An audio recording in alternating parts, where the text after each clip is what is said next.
This is the virtual roundtable of the event, The New Technology, How Spatial Computing Will Help Reboot Us. And it's also serving as a book launch for The Infinite Retina, a book by myself and Robert Scoble, published by Pact, and currently available on Amazon. Just very recently became completely available. The book is on spatial computing. That's all the technologies that a person, virtual being, or robot would need to move through a three-dimensional world. And these technologies include artificial intelligence, computer vision, augmented reality, virtual reality, sensor technology, and automated vehicles. The book focused on 7 industry verticals that will be greatly affected by spatial computing: transportation, technology, media and telecommunications, manufacturing, retail, healthcare, finance, and education. The participants in this roundtable include Sebastian Thrun of Kitty Hawk and Udacity, Denny Unger of Cloudhead Games, Matt Miesnieks of Niantic and until recently 6D.8 AI, Alex Goldberg and Peter Newell, both of REI, and of course, Robert Scoble from Infinite Retina and myself. So the way this is, it's a 1 hour long roundtable with a half hour for questions that people can text in, and I will read them and indicate when you text them in who you want them, who it's for, the question. So I'd like to start with this.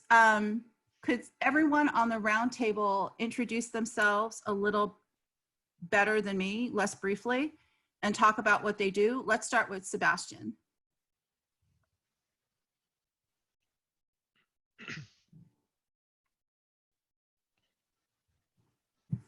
Sebastian? Is muted. Maybe you need to unmute him, Irena? Hold on a second. I had him unmuted. Okay, while I'm working on that, let's start with Denny. Denny Unger. You're putting me on the spot. Number one. Hi, I'm Denny. I'm the CEO and creative director at Cloudhead Games. We most recently released a game called Pistol Whip that's doing really well on Oculus Quest and other markets. Cloudhead might be better known for some of the early innovations we did in VR, blink teleportation, snap turns. We did a bunch of work early on with locomotion in virtual reality that later on became kind of best practice standards for the industry. Released a couple games very early on when things first launched, Call of the Starseed, Heart of the Emberstone. And we do continue to do a bunch of kind of experimental and fun work just in VR design, and that's pretty much it. Okay, great. Next up, Matt Miesnieks. Yeah, hi, yeah, I'm Matt. Up until a few weeks ago, I was the founder and CEO of a company called 6D.ai. We really were a startup that, I guess, defined this concept of the AR cloud, which was the idea that for AR and spatial computing to kind of fulfill its potential, all of this virtual content needed to be aware and understand the physical world. So you really needed a 3D digital twin of the physical world to be built. And our belief was that to capture that, you needed to be able to capture it on just regular phones that people had. You shouldn't need any special equipment. And so that was a technology innovation that we achieved. We spun out of Oxford University, and then as of like 6-7 weeks ago now, we were acquired by Niantic, the makers of Pokemon Go, and we're really excited, I guess, to look at take a lot of the assets that Niantic has in terms of a highly engaged user base of people that are actually moving around the real world and doing this sort of stuff, and helping them build out that platform for all sorts of experiences. Wonderful. Okay, let's go back to Sebastian. Okay, now I'm unmuted. Thank you so much. I mean, Yes. I love the book. The book is amazing. Congratulations. My name is Sebastian, pedigree Stanford professor. Started self-driving cars 2005, winning the DARPA Grand Challenge, a robot race. Then moved over to Google, worked with John Hanke from Niantic on Google Maps, built Google Street View and then Google Maps Data, a very large spatial 3D database. And then founded Google X. You might remember Google Glass was my project, Project Chauffeur, now known as Waymo. Whole bunch of interesting projects in the intersection of physics and in the real world. Iris was a contact lens that could measure your glucose level. I built Google's drone system and also Google's balloon system. And then shifted to start Udacity, an education company that trains people worldwide in tech skills. And finally, Kitty Hawk with my friend Larry Page. We built what people call flying cars, and we are super enthusiastic of bringing 3D structure, the spatial structure, geometric structure, to the space above your house. Excellent.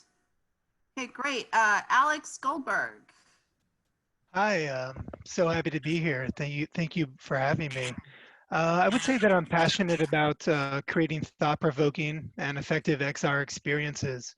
My background's in the game industry, where I started way back in the late 90s as a teenager as a game tester while going to art school in San Francisco.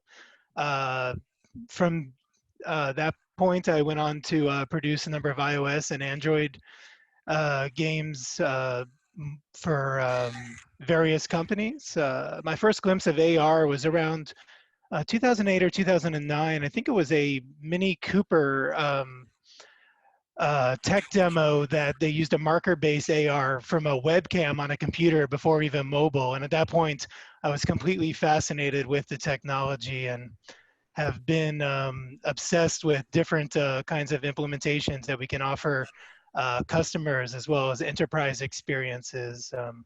At REI, we built a number of AR projects and have experimented with just about every platform and SDK, ranging from desktop model viewers, ARKit and AR Core, built projects in Sumerian, Amazon's thing that I don't even know if it's still around. Maybe somebody else does on this call. Built things in Adobe Aero, Reality Composer, Unity, all kinds of Euphoria implementations.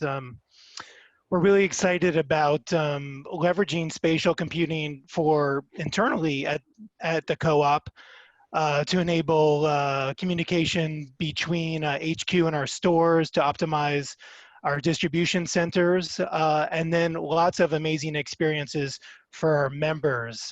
Besides looking at products in AR, I firmly believe that in the future, or hopefully soon, we will have a digital concierge that you could go out into nature with and have an assistant that can help you go out there and explore with.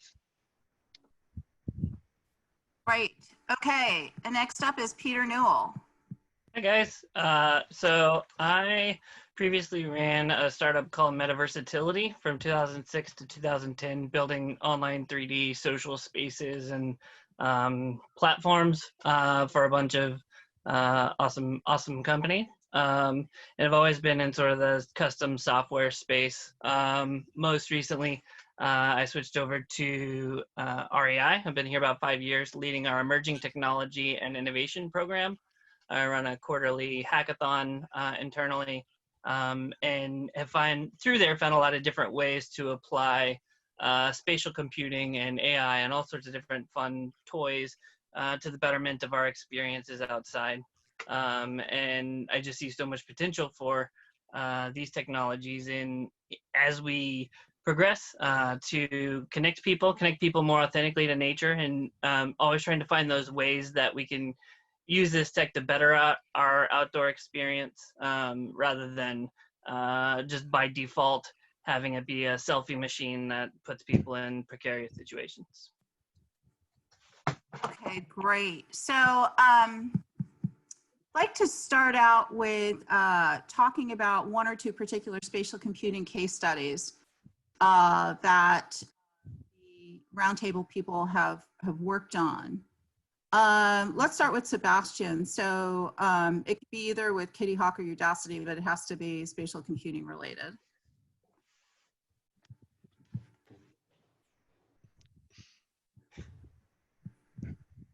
muted again. Sebastian? Okay, hold on a second. This is lovely. This is, okay. Sebastian, can you hear me?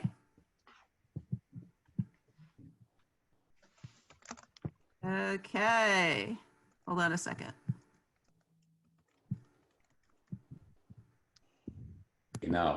Now it worked. I think, Irena, Zoom wants both of us to hit the unmute button. So obviously there's something that Zoom can improve. Yeah, I know. Good. But I'm unmuted now. Repeat the question. Oh, Just okay, before we get in here, Irena, there's a lot of people who are writing me on social media saying they can't get in the call. There was only 100 that were let in. yeah, there's an issue also with that. So I'm trying to run the meeting. I was telling them to catch the recording. Yeah, exactly. That's what I'm going to do. All right. So Sebastian, tell us about a case study in particular that has to do with spatial computing. Yeah, so spatial computing has been my bread and butter for my pretty much entire life. It started with self-driving cars, which obviously have to have a very profound notion of where things are and where things are moving. And it's now manifest in the third dimension. We're building these vehicles that we believe will revolutionize traffic with not just spatial reasoning, but these are technical people call them eVTOLs. These are vehicles that take off and land vertically. That's what's called an eVTOL. They're electrically powered. They fly super quiet, almost like a helicopter or like a helicopter with a wing. And on a single battery charge, they can get you roughly 100 miles plus reserves. I'm super enthusiastic because it's technology that is groundbreaking, that doesn't exist today, that if you do a good job can replace the car and get you around not just much safer than cars are today, but also much faster, and 5 to 10 times as fast. We have prototypes. You can watch videos on our website. If you know we're testing, you can sneak in and see us testing. It's a lot of fun. We are far away from products because to make this stuff safe in the sky, it takes a lot of effort. But yeah, so I think the book has a lot of cool stuff. It has a beautiful history of devices in that space and techniques. It's a really nicely researched compendium, including something that I got Robert one of his favorite shower experiences in his life, because he was wearing the thing I was building before that called Google Glass. He's not wearing it anymore. None of us are. I wish it was more of a success, but I think that world is so ripe for innovation, for new ideas, for new thoughts. Thanks for inviting us. Oh, absolutely. Are you kidding? You have a special place in the book that talks specifically about eVTOLs and flying cars. Just want to make an announcement. Robert, I was able to fix the issue with the amount of people that are able to get on. Can you do me a favor and let them know that they should try to get on now? Yep. Okay, thank you. So there's quite a number of people that were trying. So, all right. Excellent. So could you explain, Sebastian, a little more about just a little tickler about the future, let's say the next 2 years, where you think it's going to go with Kitty Hawk and spatial? Yeah, Kitty Hawk, I think we are at the point where we have kind of working prototypes. You can look at this and it flies fast, like 200 miles per hour. It flies far, like 100 miles, and that's with full payload. We built this thing called Heaviside that does that. But you have to take with a leap of faith that you're going to use this every day yourself to get to work. When you're there, we can get you from Berkeley to San Francisco in 2 minutes. We can get you from Silicon Valley to Half Moon Bay in 8 minutes, and couldn't do this reliably. And to get there, I think the missing pieces are really regulatory. We're working with the FAA a lot on making sure that the stuff is actually really, really safe. And then there's an airspace management piece. It's a spatial reasoning piece. Right now, if you look at the sky, you might see 1 or 2 aircraft. I envision a future when you look in the sky and you see 100 aircraft zipping by. But there's no system today that could manage that volume of air traffic today. So there's a whole bunch of startup companies working on this, including Uber and Google Wing. I think in the next 5 years, we're going to see over selected cities that electrically powered aircraft that can land in front of your house and deliver you in front of your office. We see those routinely in certain cities in the world. Great. Yeah. I'm really looking forward to getting the organization for flying cars up. And that's a lot of different types of organization from, you know, you need City Hall for that. You need all kinds of things. So I know you're extremely aware of that, but very much looking forward to it. Okay. So why don't Can I jump in, everyone, with the quick question? yeah. When we talked, Sebastian, we talked a lot about the commonalities between, you know, augmented reality glasses and self-driving cars and the technology you're building into planes. Can you just go briefly into what you're seeing there and why you think cameras are so important going forward? I think this is the time when we kind of the virtual and the real kind of melts, and it'll melt in surprising ways. I would say even Zoom, what we're doing right now in this video conferencing, is already a melting of different real worlds. But what's missing is the augmented world, the stuff that Magic Leap gives you, where you can handle objects into your computer, information, other people, experiences, where you can go on vacation together. I believe that the physical and the virtual will just seamlessly melt. Physical needs won't go away. We're still going to get around the environment. Maybe not this month because of shelter at home, but in normal times, you do want to go somewhere. But with the fusion of the virtual, we can make these steps to other locations so much better. And if you don't believe it, just see what's happening to you right now. You're sitting in front of a computer screen and you're watching Robert's living room. And how cool is that? I mean, how amazing is it that we are the first generation ever that can participate in this experience, that if you kind of explain it to people 50 years ago, they would have declared you a complete liar. Yes. It's a kind of 2 years out to 50-year vision. I just hope that it's a sooner vision than later, and I think that it will be. There's a lot of technological happenings now because of COVID. So I hope this is one of them that gets expedited as we go along. Okay, so let's talk to Denny. I'm putting you on the spot again. Tell me a little bit about a project that actually you had told us a week ago about that could be helpful for spatial computing. Yeah, I mean, obviously, everybody's probably thinking similar things, using video tools like Zoom and kind of seeing the holes in that form of communication. And it's less about the fact that I can talk to you, and it's more about everything else you lose through that filter. So my prior business, I worked from home for 10 years. So I was steeped in kind of the pitfalls of working at home with a group of people. And I think a big chunk of the world population still doesn't understand that, yeah, it's all well and good for a few months. When you start getting into the years of working at home, you start seeing where the armor starts falling off. And that really comes down to sort of basic, inherent ways, subtle ways that we communicate as humans. And so everything that I've been thinking about recently has been about, okay, well, Zoom does this and it gets us this far, but what does virtual reality or these other types of technologies enable to get us the rest of the way? And it's not about being in VR all the time. I don't think that's the right approach. In fact, I see many companies trying to do that, and I think it's a wrong-headed approach to the problem, because the hardware still isn't at a place where you can realistically sit in it all day. And what I'm thinking more of is an all-day application where, yes, you can use VR where it makes sense, where the utility of that technology makes sense, but you don't want to force people in VR all day. But at the same time, this is kind of the perfect catalyst for the metaverse. This is everything that has just happened recently. It is the exact situation that brings upon Ready Player One type scenarios. When the Oasis works is when the Oasis has utility and actually makes sense to work. And so without saying what I'm doing exactly, I can say that I'm thinking very much that way.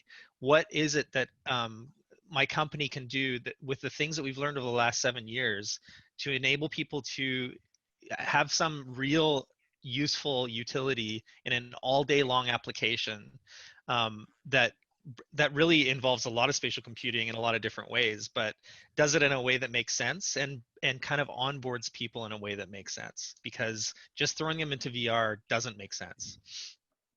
Yeah. Okay. You had mentioned that there's something in-house that you're working on that is an organizational tool. Could you talk a little bit more on that? Yeah, and again, this really is to enable our studio to be more efficient at what we do, and to maintain all those subtle socialization cues, our culture, how we function together as a team. So it's a lot like, what happened with Slack. They built a tool that the team needed. We're doing the same thing, but we're using our particular expertise in VR. So it's an all day long tool that makes us feel present together in some very unique ways, which I'm not talking about yet. But I'm excited to start kind of showing that stuff as we move through the process a little bit more. But it's a way really to enable the sense of presence that you get around being around other people, and the spontaneity of conversation, and the spontaneity of being able to walk to somebody's desk and just saying, hey, I had this idea, or overhearing a conversation in the distance and picking up on that cue. There's a bunch of things, walking up to the lunchroom or to the water cooler, or any number of sort of casual interactions that occur in an office setting that generate ideas and conversations. So those are the things that we're kind of picking out and trying to amplify in an all-day system. Yeah, so it would be great if your system makes it out of your particular organization, but let's see. I mean, if it certainly has value. I can tell you, I know a few more details about it. So and it definitely has to do with spatial computing. Yeah, Slack came out of that kind of for developer teams, right? That a lot of developer teams that Stuart was dealing with was using chat behind the scenes, right? Yeah. Yeah, and I'm obviously a huge advocate of VR. I'm an evangelist. Came from it from a very pure kind of basement hacker, VR garage hacker place, right? So yes, I wear the stuff all day. I do a lot of work in VR all day, but I also recognize the realities of where the tech is at right now, and wearing it all day for most consumers or people trying to do a job just is not practical. So I think there's some real value in being able to enter into VR when it makes sense. One of the things Irena and I talked about with a lot of you was about the limitations of hardware. What's the next 24 months look like to you? And maybe Matt can chime in here as well, because he's seen some of the stuff that's coming. Does that excite you about the future of VR more? Do you think some of these real problems of weight and of screen resolution and all that get fixed, or is it going to be even longer? Yeah, I think the timeline for that will be compressed probably a lot faster than most people would recognize. I think, the form factor, everything about, those friction points of comfort are going to be addressed pretty rapidly, I think. So, over the next 5 years, certainly, I think you're going to come to a place where that hardware is very comfortable to wear for very long periods of time, and where resolution actually is, at that point you're getting close to, retinal values where using screens in VR makes sense, or working actively programming in VR and creating that kind of work structure makes sense. Yeah. I also think there's a really interesting thing that will likely happen with VR, where you'll get a lot more inside out AR compatibility. I think as the external cameras on VR headsets improve, you're going to get that very interesting threshold will be crossed, where suddenly the information coming in from the external world is going to overlay in VR in a very realistic and very compelling way. So it's almost an inverse AR scenario. Instead of trying to project images onto glass or whatever, we're just taking imagery directly into the headset. I think that will actually precede really good AR solutions. I think you'll see really good sort of pass-through VR AR solutions come before that. I really like the explanation of VR as full screen AR. And I think I see that in what you're saying, like a slider in how much of the real world do I want to let in. Yeah, because you get around so many kind of fundamental problems with current AR tech. I've talked to you before, Robert, about, obviously there are things people are working on that will satisfy and solve some of these issues. Yeah. How soon? It's an interesting race to me right now, because I see some really hard challenges still in the AR space.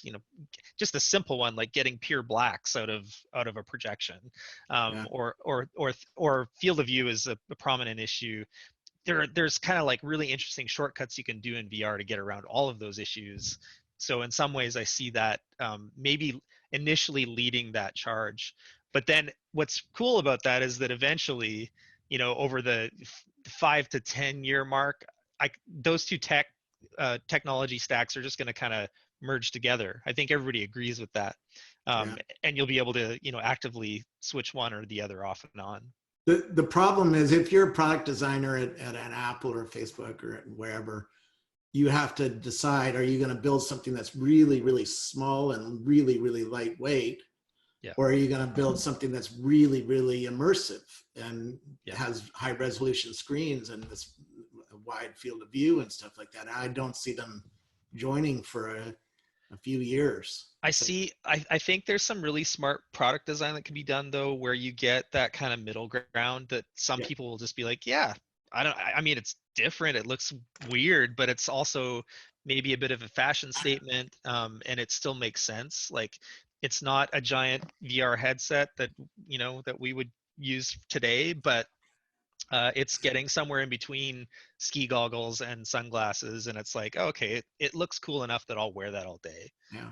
In our book, and Irena, I want to jump in here for just a second. Yeah, I do want to jump in because we're almost at the halfway mark. I know, we got a lot to cover.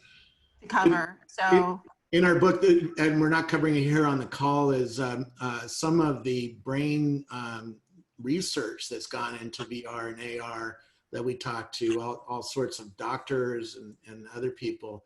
And when I play your game, I hit some of those.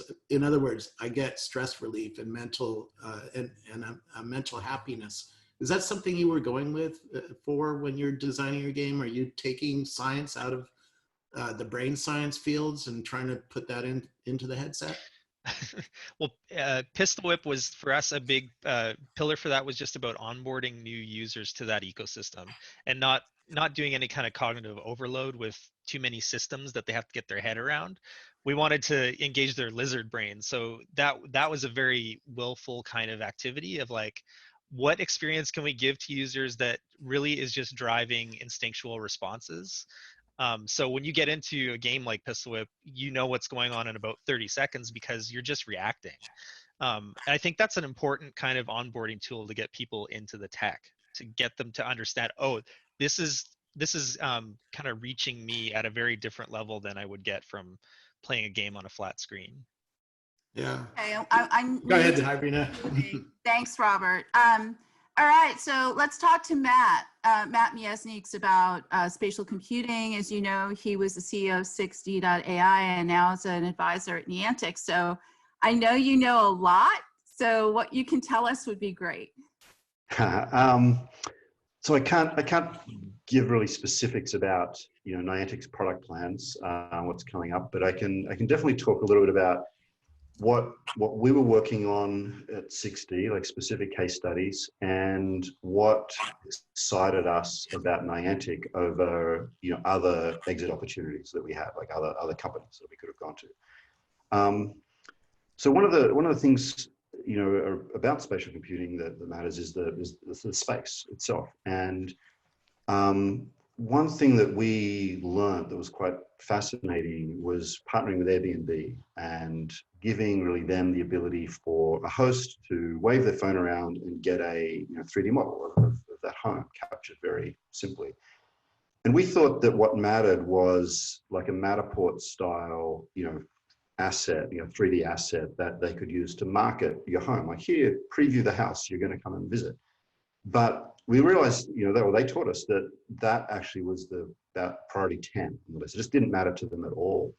what really mattered was the ability to understand that space, to be able to derive some, semantic understanding from that model. And that was everything from, getting an accurate floor plan automatically. Very interested in ensuring completeness of the home. So if someone said it's a 3-bedroom house, but the scan only shows 2 bedrooms, they can verify that. There was nothing missing, that they forgot to scan a room or something. They could check for like, disability and disabled access to the property. Are there stairs? Are the doorways wide enough? But then they wanted to be able to run like inventories, has it got all the facilities? Is there a dishwasher? Is there a washing machine? That sort of thing. And that just sort of list went right on. And then they started to think, well, how can we then offer like home improvement type suggestions and give you a preview, give the host a preview of, oh, a new kitchen, and then you could bump your price up by $50 a night. And so what we realized from that was, we thought things like, oh, occlusion and 3D AR and all this sort of physics interaction between the virtual and real world was going to be, the wow. But it was much simpler than that. It was just how can, what extra awareness or what extra knowledge does a 3D understanding of the space give me over just a 2D or photographic description of the space. And so that, if you kind of extrapolate from that, we sort of realize that where things are going in, if you look at, say, a game, that's an outdoor game or something, you start to get into this potential for, oh, it's not just here's some bit of content that, oh, when I walk behind a tree, it's hidden behind the tree. But you start to be able to give that content an awareness of the world. The content, the Pokemon, whatever it is, knows that it's a tree. It knows where it is. It knows what's around it and can start to behave, appropriately. And so that, that, I guess, knowledge graph, knowledge layer of the world was something that we saw as really a question of scale, and was one of the questions, one of the, I guess, motivators for us to look for an exit for the company, or a partner that could bring that scale to these types of breakthroughs that we made. But the other big one or two big ones that I still don't think many people have clued into yet around this, is that scale by itself, isn't enough. If you took, 3D's technology or 6D's technology or Apple's LiDAR sensors and that sort of stuff, and you just plug that into Instagram, you would just get, 1 million photos of the same thing, or 1 billion photos of the same thing. What really mattered was having people using an app, and those people would actually willingly move around, go to the places in their location, their neighborhood that mattered to them. It isn't someone looking at Google Maps and going, oh, there's the fountain in the middle of the park. that's the important place in this town. You need it to almost be crowdsourced and for people to sort of discover and move around their own place. And that was, I guess that was an aspect of scale that really only Niantic has, I guess, the pedestrians. And so we knew that was just such a critical piece and it's a critical advantage that Niantic could bring. It was almost an AR social graph of the real world. Where do people go and how are those places connected? And it's completely crowdsourced. And then the other thing that we cared about, and so does Niantic, is that there's an aspect of doing this spatial mapping on a phone that gets you into places that no other approach can take you. Kitty Hawk can fly and capture huge swaths of the ground. Waymo, Tesla can capture cities everywhere from the street, but none of them are ever going to get into your living rooms. None of them are even going to get into the shopping malls and things. That needs to come from the devices we already have in our pockets. And privacy really matters much more than any of those other approaches. And so the two aspects to that was, we'd solved some really key pieces of that in our technology, and that we uniquely could do everything on the device. We didn't need to push photos of your bedroom up to the cloud to process them. But the other thing Niantic had was that around the community was just, they'd done all this work around building products at scale for kids, the most sensitive group of users out there from a privacy and and data protection point of view. And so there was a real sort of alignment of values and investments, from a different direction. But there's just that care of being able to look, how do we enable people to get this data set of their private spaces and be able to really manage that in a way that no one else can manage. And so those two aspects about that, crowdsourced, AR social graph of places, along with a real commitment and investment in solving the privacy problems, we felt was just, it just was a really kind of easy decision to realize that Niantic could potentially do things that no other big platform is capable of doing. So, fantastic. Yeah, I'll pause there.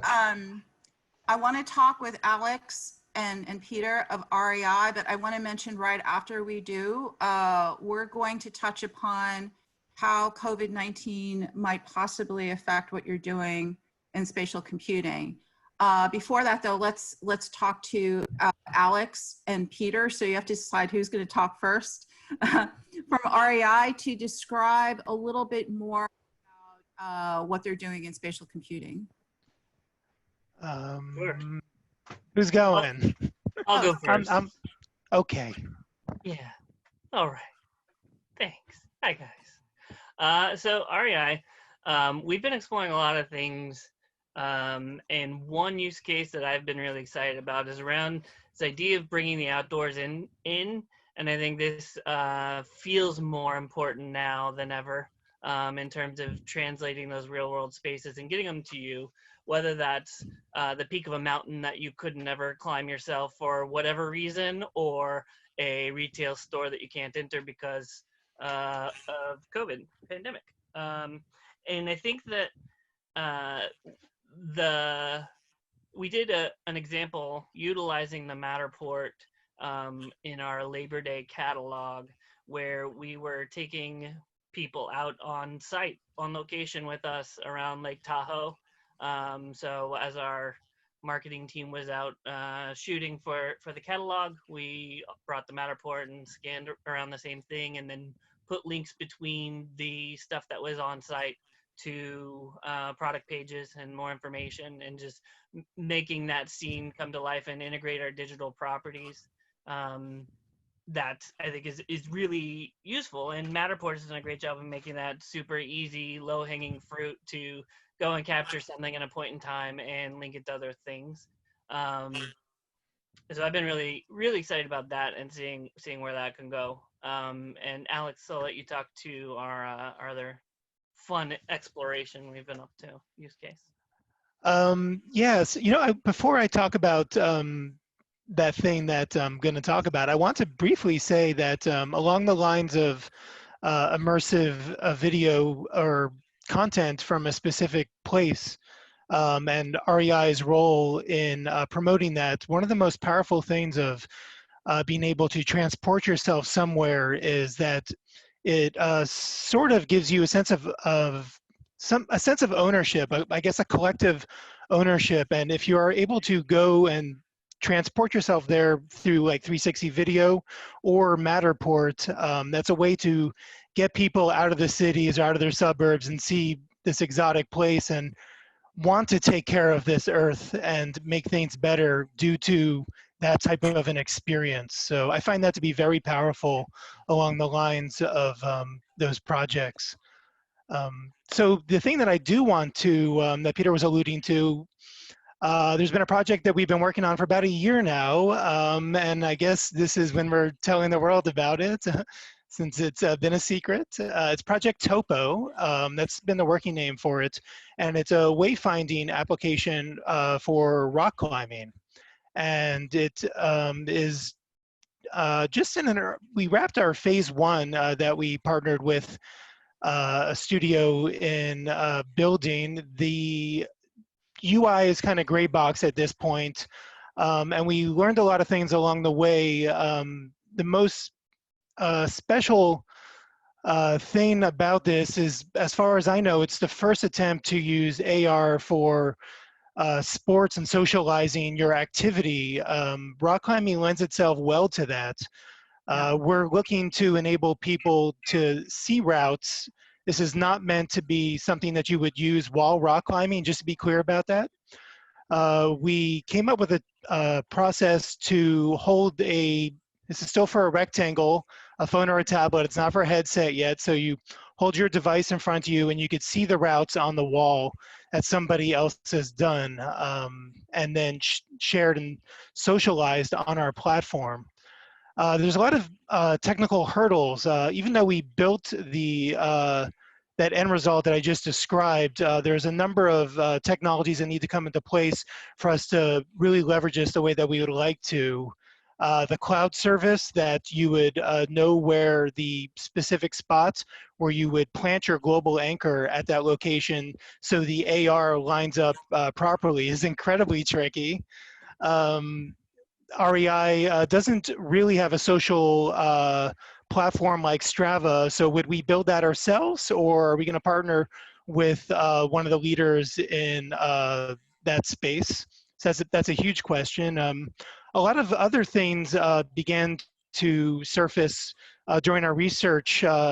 So when you're aggregating this kind of content, there's a lot of data that we would collect that wouldn't be shared in the traditional sense of holding a paper map of the rock climbing route when you showed up at the spot. Like, for instance, with our technology, we could start figuring out what kind of routes are better based upon your body type. If somebody is shorter and has shorter arms and legs, there's actually that could work to your benefit. If you're as tall as Peter, you might think that he's just going to crush it out there. You could take him to that spot and have a little inside knowledge on how you can work it better than somebody else. So there's a lot of things that became apparent when we're collecting data for these types of experiences. A lot of neat ideas have popped up, like a pop-up AR REI store right there at the spot. Just kind of a fun idea to play around with, as well as using it as a communication platform. Like the grip on this one section that you could point at in AR is a little slippery, so be careful because the moss is wet there. Or don't park your car in this one spot, the sheriff is a jerk. Those kinds of things, you know. So we're really leveraging something completely new and discovering a lot of the benefits from this kind of a technology. I think rock climbing is really just a start. I'm a cyclist. I want to see ghost riders of maybe myself on my best day in front of me, and I want to outdo that. Once we make a leap to a headset, perhaps something like that would be possible. I could see the same type of thing for kayaking and trail running and hiking, and we're very interested in exploring that further and taking Project Topo to the next phase. Thank you Super so much for choosing this event to talk about this first. That's amazing. And yeah, I could see that growing to so many different areas. It's a great platform to start. I really like the idea of having your store on the rock face with you. That's a really interesting idea that could be expanded in a lot. Because there's no other time I want to be shopping than when I'm hanging off a rock. Hey, if you need a carabiner because you just busted one or you just dropped it down the face of El Capitan or something, right? I think in the chat, Nicole mentioned drone delivery at the pop-up. Right. So we've had all our nerdy pontifications about flying a drone in, and since I am spilling the beans here quite heavily and just going for it, along the lines of the pop-up store, I was thinking of a way to procedurally generate items that would appear inside the pop-up store that would be local. Like if somebody did have a spot, and if we were going to throw the pop-up store at that spot where there is this the capture of the session that we're going to be doing in AR, we could fetch data from like Wikipedia, for instance, of like local historical figures. And if you've ever been inside an REI store, we're kind of rustic and have a lot of cute knickknacks, so we could start generating those procedurally. So I'm kind of going off in the weeds, but that was something that we talked about and discovered when we were fleshing out ideas for this project. Again, we have it built for iOS and Android, and it's running in what we considered phase 1. We're excited to see what we can do with some of these other things that we've been talking about for the next phase. Thank you. Great. Hey, let's move to COVID-19. So a lot of people over the last couple of weeks have approached us, asked us, how will spatial computing change due to COVID-19? And it's not a straightforward answer. Obviously, we're finding a lot of people now have to use Zoom, and you could see what Zoom's about because we're in it now. It's two-dimensional. It has some quirky stuff going on. So it still needs work even for the two-dimensionality.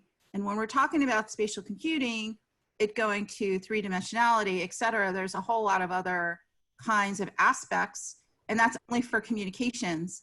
Now, for other things that might be relevant for COVID, it's interesting to talk through a little bit more. So who wants to talk first about how what they're working on or will be working on is relevant to COVID? I've already kind of said my thing, so I don't want to take time from the other speakers. Okay, yes. We're doing something. It's a small. It's only a small piece of our team that's actually working on this, just to check viability.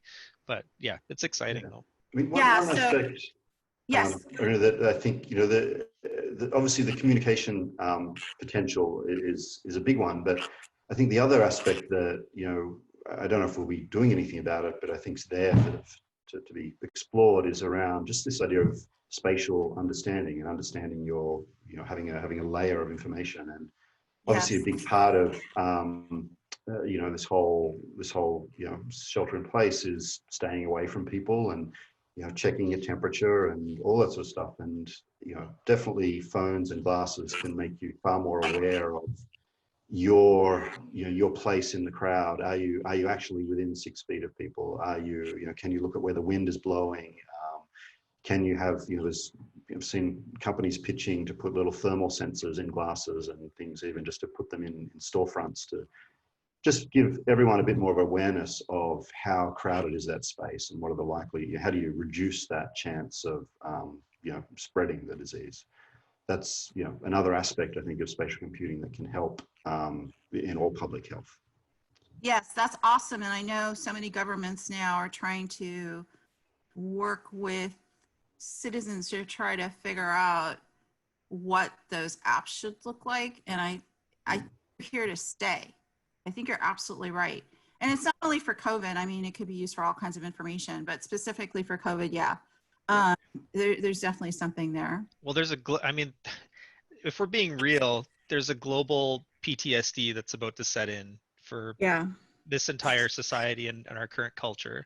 And people are not going to hastily return to the job as normal or socialization as normal. There's going to be a real weird mixed bag of people wanting to remain synthetically connected. So how we as an industry address that is going to be really fascinating over the next, right away, yesterday. Yeah. I mean, I was just reading an article about how in China, they're deciding, and it's, of course, it's government run, pushed, that automated cars are going to be totally up and running throughout China by 2025. And specifically due to COVID, they're pushing it even more because obviously people don't want to enter spaces where other people might have been that are sick with diseases, viruses, et cetera.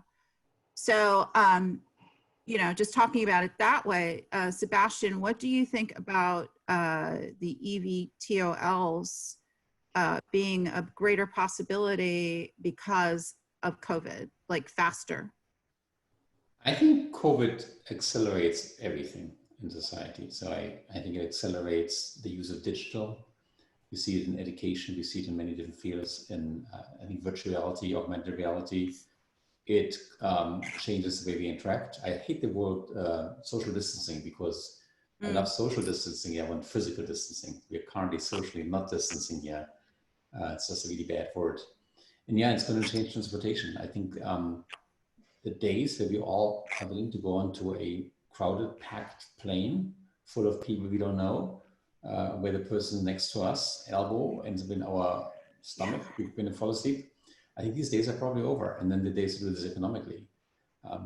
So yeah, I can see self-driving cars as one solution, as a way to keep people distanced.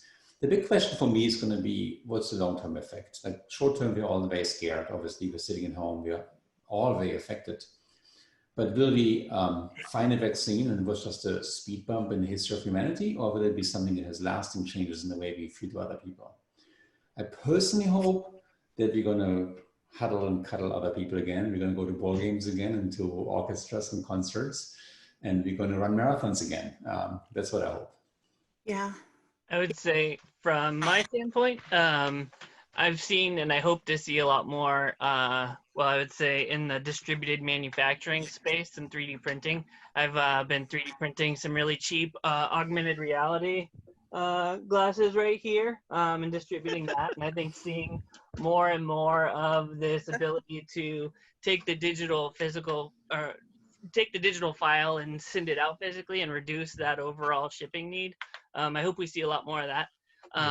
In the book, I love that your sort of intro forward from Wozniak, he talks about the kids and their adaptation to this. And Robert, you mentioned your kids are in VR more than you are, and mine are too. And one of the first things my kids did, we got this 3D printer right before the quarantine started, and it's been awesome because my kids are now able to go in VR and create something in just sort of this spatial place that they just understand because they get 3D, and then they can print it out and have something like their own personal die that's got their name on it, you know, and they just get it naturally. And I'm really excited to see how these generations where they're like at home and they have to use their creativity to come up with, you know, that next thing, and just having that more dedicated time to it. I think it's gonna be huge. Yeah, you talk about the kids. You know, my son just got on Somnium Space a couple days ago, and within 30 minutes, he had built a whole studio for Irena and I to use in this metaverse, right? And it's pretty intricate. And he figured it out so fast of how to manipulate things in 3D and put them down and build a building, right? Kids take to this real fast. Adults, a little slower. Yeah, my 10-year-old daughter, Maya, she plays with her friends. Since this all started, she plays with her friends in an application on the Quest called Half and Half, which is just a very lighthearted, fun, social thing. Like they play hide and seek. And for her mental health, that's meant everything during this crisis, because she feels like she's actually physically connected with her friends every day. It's a big deal, and it's that kind of stuff that's getting people to take notice of what this technology actually can do. Yeah. It's very fascinating. My son has a girlfriend. He's played with her almost every day since last summer, so before this thing happened. Yeah. He doesn't know her real name and he doesn't know where she lives, but they meet in Rec Room every afternoon and play for hours. Yeah. Well, what I wanted to say is that Robert and I have been running a business off of Zoom for over 2 years. And even before that, I was doing it for 3.5 years. So, and we very rarely have met clients in person. So we've run everything for years off of Zoom. So you can just imagine if we fast forward and see what's going to happen with spatial computing in the future. I've gotten closer to people week after week in meeting with them in Zoom as if I'm there in person. So it does work. It really. And Irena, we wrote this book together. I mean, you live in Pasadena, I live in Silicon Valley. Yeah. We did all of our interviews over Zoom long before the virus came, right? So we were in very normal for a long time. Yeah. It really is an incredible way. We actually wrote some of the book using Otter, using an AI with me just walking around talking into the phone. And that was a new way of writing for me as well, give you a little bit more conversational feel to the book in certain places. Yeah. But yeah, what this did for the world is it caught everybody up to where this panel is, right? Because we've been playing with 2D. I mean, I had See You See Me back in 93, 94, something like that, right? And this is See You See Me just works really well, right? See You See Me was an early video conferencing tool that, you know, when we had a 14.4 modem, we could barely get 1 frame a second over the internet. Now we're getting 4K video. You know, it's crazy. It's only going to get better.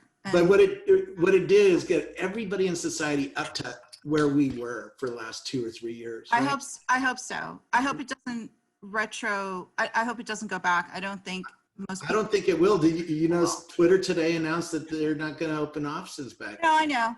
I hope that others follow that lead, and it becomes almost like a political thing where they think, hey, this is a good idea now because it's the herd, you know? So I hope so. Yeah. All right, so what I want to find out from each of you what you think or consider to be progress regarding spatial computing. So who wants to answer that first? Sorry, I didn't catch the question. It was. Yes. What do you consider to be progress when it It's comes a crazy thought since we got our COVID-19. Yeah. At some level, all of chemistry is geometry, it's physics, it's physical bodies interacting. And I want the day where we have a complete scan of every protein in the human body in 3D so that we can calculate overnight an antibody against something like COVID-19 and the next morning have a vaccine. And I believe it's going to happen. It's another version of spatial computing at a very small scale that actually is making phenomenally great progress in the world right now. Awesome. Yeah, Denny. Oh, I wasn't going to say anything. Oh. What does advancement look like though? What do you like if you had to say a major, not just, you know, iterative thing, but like that's really amazing that happens in spatial computing. Yeah, it's interesting. It's more about, I think personally, it's more about utility at this point than it is about the hardware. The hardware is there. We all know there's going to be some incremental improvements to hardware. Eventually, it'll be a mixed device that does all things. But we're already kind of bumping up against, like a small example is field of view. The index, the Valve index, for example, does like 135, and that's plenty. Like you could go further, and I've tried things that are further than that. Is it necessary? Not really. Like so we're going to make these incremental improvements to hardware, but that's not really where things change. Where things change are when we actually bring like a real value proposition to using the tech, and that's what COVID did in a sick, awful way. I don't want that to be the case, but it is the catalyst for, and this is just one thing of many. That's that word, catalyst. Yeah.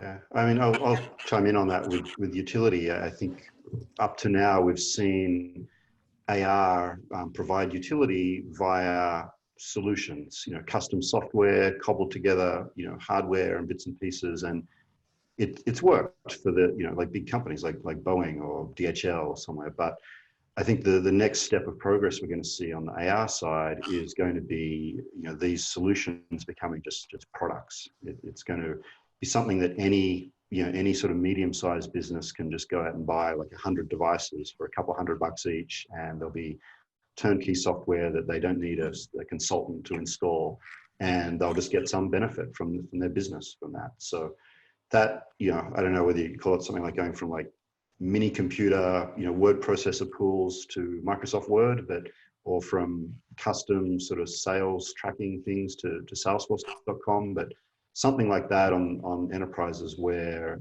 you know, it just becomes easier for companies just to get utility in the niche that they're in. I don't want to, to launch off that point, I don't want to say who it is, but I talked to someone in the military recently about how COVID has kind of changed their approach to training, especially disaster response training, that kind of stuff. So they're already pivoting to thinking about how to more aggressively use these consumer technologies to do that in an era where you can't easily get a bunch of people together. Like I think everybody's at important levels are starting to consider how to best use the technology, and they're doing it in a much more aggressive way than they would have in any other situation. Yeah, I mean, there's a new toolbox, right? People are looking to those toolboxes that could actually help. They didn't know they existed before. They now know they exist, and now they have to figure out how to use them. So I'm very positive about that happening at a faster rate right now. So if we look 5 years into the future, so there's some things that you mentioned maybe that might happen sooner than 5, some that might happen after 5. So let's hit the 5-year point. what do you think spatial computing is going to look like in 5 years, both hardware and software, whichever way you want to take it? I think we'll see those enterprise products that are out there that are just easy to get hold of and provide. They may not be like general purpose to do everything, but you can, if you've got a company that needs training or you've got a hands-free workforce in a particular vertical, there'll be products that are just commonplace from then. And we'll probably, I believe we'll have the first, let's call it viable, commercially viable consumer eyewear. I don't know if it'll be successful. It definitely won't be like 3D spatially aware, but it'll be something that, people that aren't on this call, would be willing to buy, like the Apple Watch version 2 or something around then. Mm. Yeah, in the early day of Google Glass, we released a video where like your daily navigation of a city was completely augmented with this additional little pieces of information. And while we failed in Google Glass to get to this point, I so wish we had this, like little small things, the breadcrumbs that people leave behind that help me understand the world better, navigate the world better. Yeah. Absolutely. I've been looking forward to that for a couple of years. I can't wait. Thinking in the Can't future. Wait. Yeah. So I have my fantasy about what 5 years will look like. yeah, tell us. I hope that there's key improvements in 3 areas: the capture, the cloud persistence, and the playback. So we'll be able to quickly capture objects and create digital twins of them, small items and big ones. Right now, to do a tent is super tricky. To import a TV set, major retailers have to spray them to ruin their reflective properties just to capture them with the cameras properly, ruining the TV in the process. Hopefully we're going to have ways to quickly capture and create digital twins. Yes. So that's going to be huge. We're already getting there. Like the LiDAR sensor on the iPad Pro is a huge step. I know Samsung had that on whatever phone you're using, Peter. You had that about a year ago. I forget which phone that was. The Note 10 Plus. Yes, the Note 10 Plus.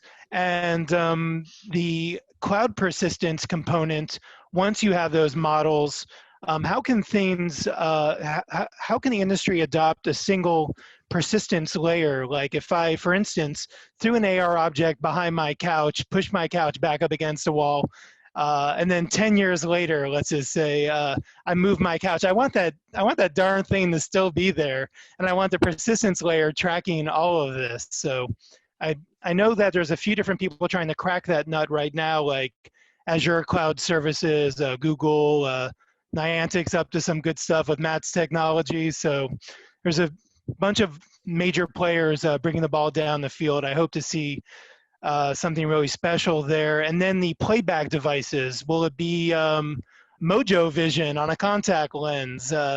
Will it be something like what Kira is talking about with a lightweight set of glasses? What's Apple working on? So it's really the combination of capturing the cloud persistence and the playback. I'm excited to see how all of those are greatly improved on in 5 years. And to some of your dreams, and it's the same dream I have, and why I joined up with Irena and did this book. Microsoft Research yesterday released a video where they're using VR with blind people, and the blind people are getting navigated around their world because they're building the devices that they're wearing are building a SLAM map basically of the world. And I have a autistic son who doesn't look across, both ways when he crosses streets, and doesn't have a lot of the skills that me and you have to deal with people and deal with the world. And these kinds of devices are going to be magic devices for people like this. And that's real positive. When I first got into this field, or the earliest time I can remember is when Peter Meyer, who was the CTO of Metaio, which Apple bought, was showing me monsters on the sides of a skyscraper or a building out in Munich, Germany. And we still don't have that. So that was almost 10 years ago. So I have similar kinds of dreams, and Irena and I have similar kinds of dreams of things that help people live their lives and give us virtual screens everywhere. That's another one that I want fast. I think there's a great point brought up in this conversation. Like Michael Abrash at Facebook at the last Oculus Connect, every Oculus Connect he does a kind of deep dive into where he sees that technology going over the next 5 to 10 years, kind of thing. And there's always a fixation and focus on how we digitize ourselves and bring more of us into VR, because that enables all kinds of different telecommunication, digital presence, and awareness. I think that you'll probably see a lot of that over the next 5 years, or at least things that are starting to lead up to that. And because that all leads us to these synthetic environments that start feeling a lot more social and real and organic. And again, it's more like its utility. What is the use case that is going to drive the technology further than it is right now? And that will be one of those things. The hardware, it'll continue to get smaller and lighter.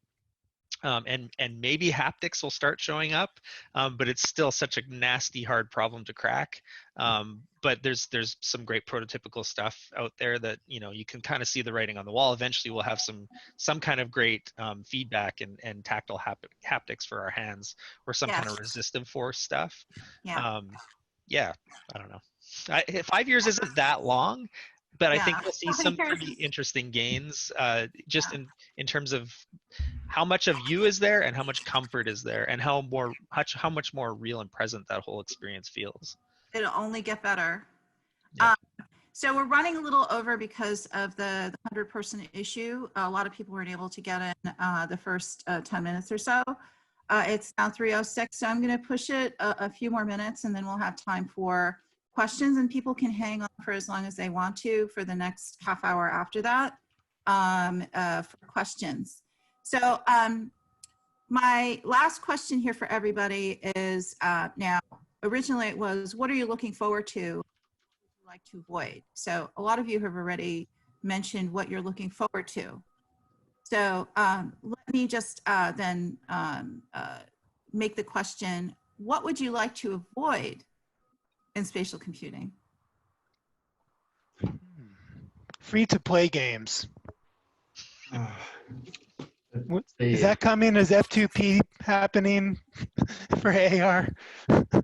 Man, as a gamer, that was just such a wah. I would rather pay $3 and be left alone and really, do my thing.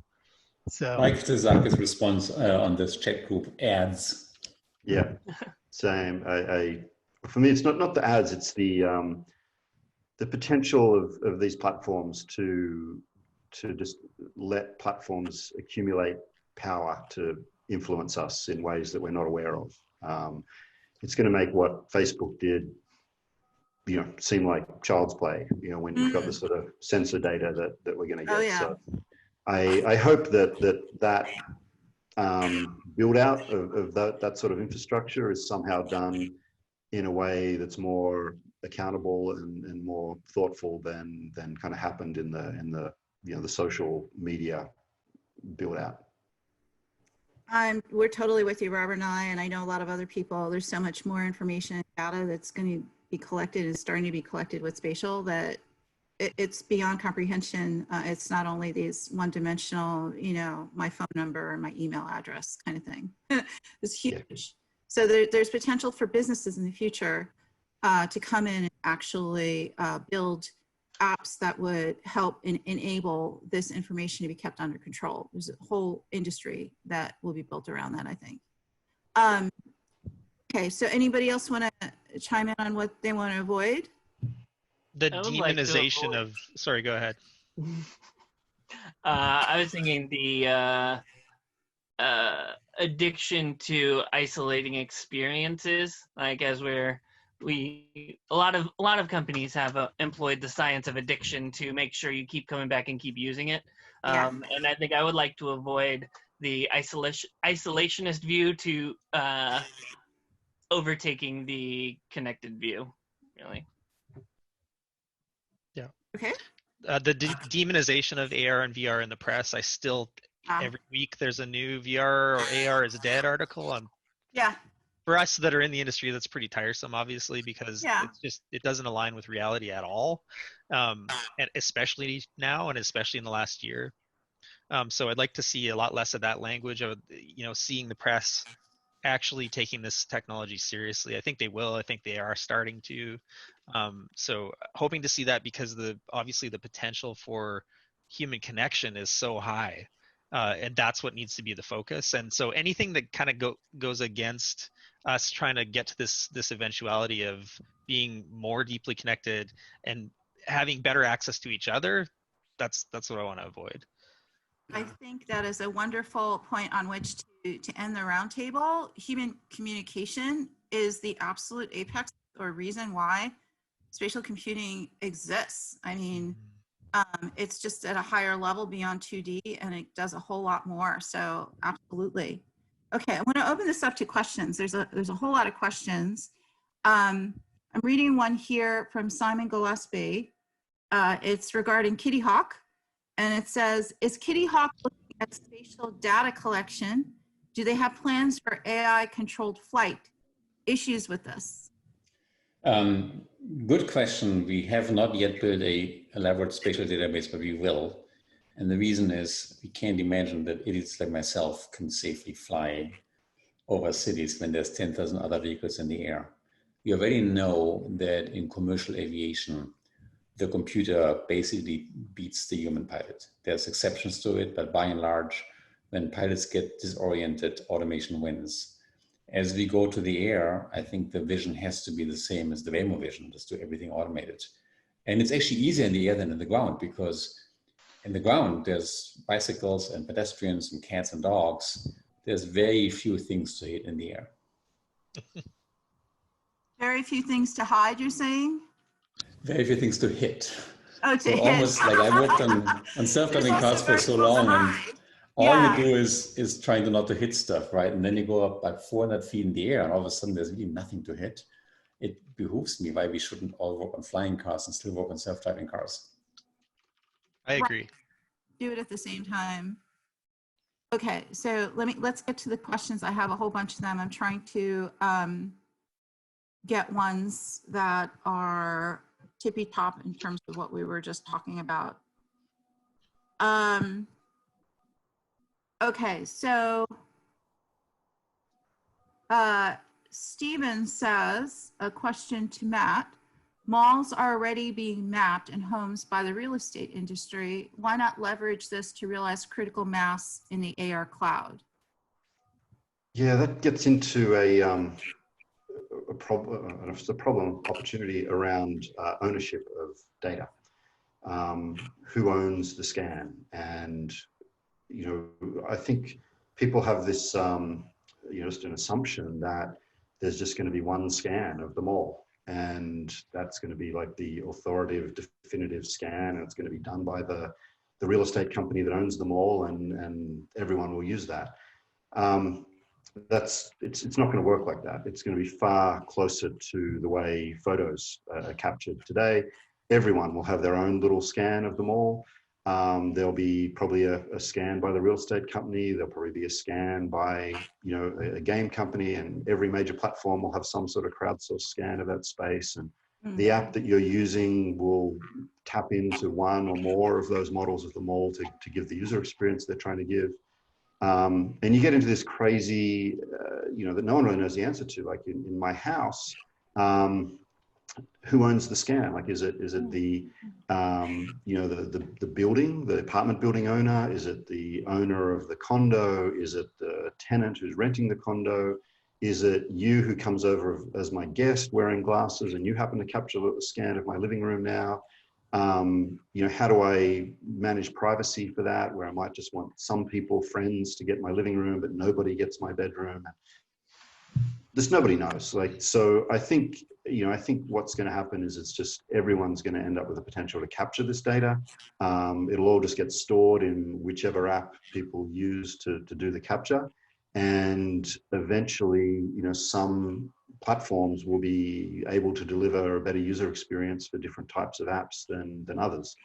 So it's going to be messy for quite a while yet. And my metaphor I use is kind of these models are going to be kind of the operating system for the space, and that in the same way that in the early days of mobile, there were, I don't know, 10, 15 different operating systems you could have on all your different phones. And gradually over time, they kind of consolidated into a handful. And I think the same thing is going to happen with this type of spatial data that in the early days. Yeah, I mean, a lot of people have brought up ownership issues, but there haven't been any resolved ways of doing that yet. And of course, it'll have to happen because these things present itself and it needs to be kept track of. So exciting area for another entrepreneur to jump into, I think. Yeah, I think the whole DRM aspect, which Matt is alluding to, is very important. But you also have to take into account the millennials now. They're sharing their Venmo became a social thing. Like when you're paying, I never thought I would see that happen. I could see everybody, or I could see lots of the younger people scanning the heck out of their homes and having all that uploaded without anybody really caring. I think we'll see a lot of that. But the DRM aspect to SLAM data is pretty huge. I haven't spent too much time considering it. So that's a great point, Matt. Yeah, I mean, there's a lot of cuteness that is associated. Like Venmo, I think, is like cute. You know, you could see who paid for whom or whatever. It doesn't go very deeply. I expect this to definitely go much deeper in the future because the capability is there, and I think people actually want that. Okay, so here's a question from Peter Mullen. Will the advancement of edge and 5G networks enable a new class and scale of use cases for spatial computing, especially gaming? I think so. And from my world, what that's doing is opening up more, I guess I have this in line with bringing more of the connection to the outdoors. And as the connectivity improves, we're less likely to be completely untethered out on the mountain. And that alone opens up a whole new use case of suddenly you're not going out in nature to escape, to unplug, to get completely away, but it becomes a whole new class of connection application use case that wasn't there at all before. Yeah. Because we didn't have any coverage at all, or people didn't have the satellite phone. So as we further create connectivity in the remote spaces, I mean, it's similar to Africa coming online with broadband, right? As more and more you open up wide swaths of humanity that now are more connected than ever before, and those people will have ideas that bring new innovations and new solutions to the world. Yes. Okay, here's a question from John Daly.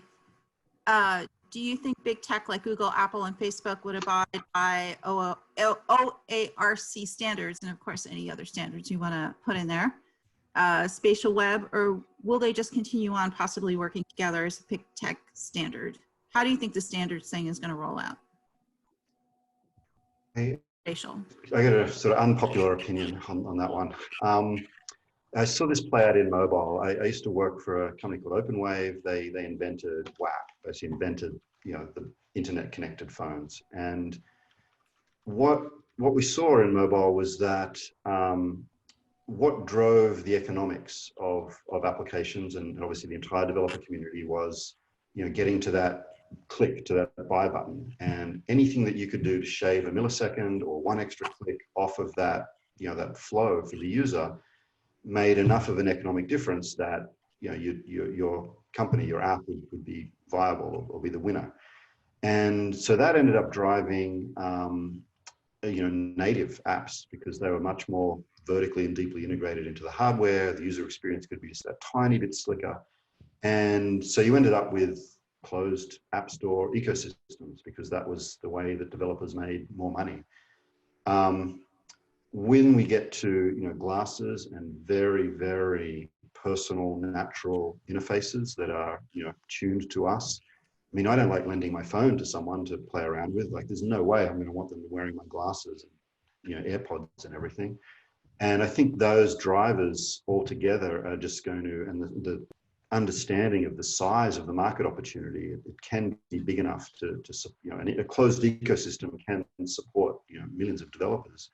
That we're going to just see that industry drive to, there'll be an entire Apple ecosystem, a Facebook ecosystem, and others. And I I imagine it's going to be quite a challenge for companies that are very much invested in an open ecosystem, like Google, for instance, to figure out how to get the user experience good enough on a cross-platform open ecosystem for developers to be able to make more money than they can get off the closed ecosystem.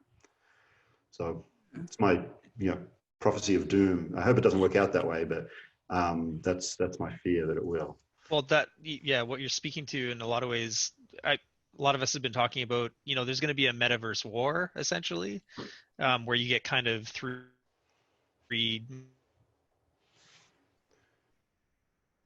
massive rates.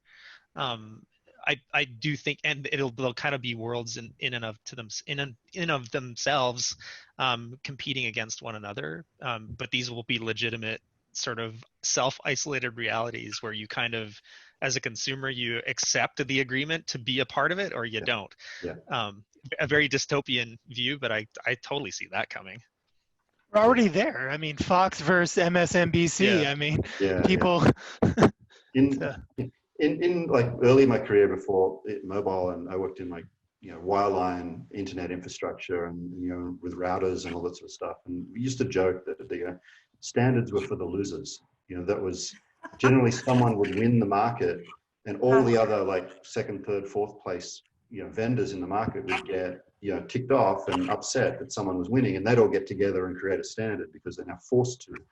And so in AR and VR, we're so far away from being able to declare this company's won for everyone else to kind of put aside their hopes and dreams and settle on a standard.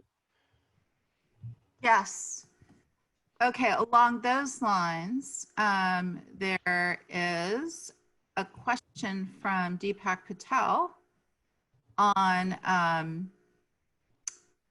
intellectual property. So how does intellectual property fit in? What's the future of that when it comes to spatial computing? Is there anything new that's happening, or what do you see going on there?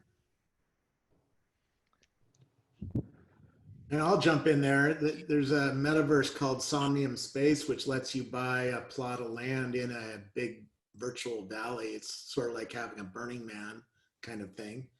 And you can buy your own little land, and you pay for that in Bitcoin or Ethereum. And that's yours, according to the owner of the metaverse.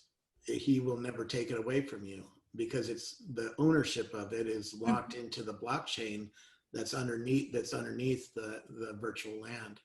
And he's going to allow you to build things on top of that, and you're going to own those as well.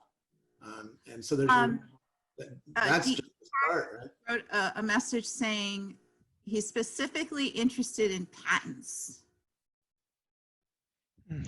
Patents are a government idea where you're going to get a monopoly on an idea or on a mechanism of something.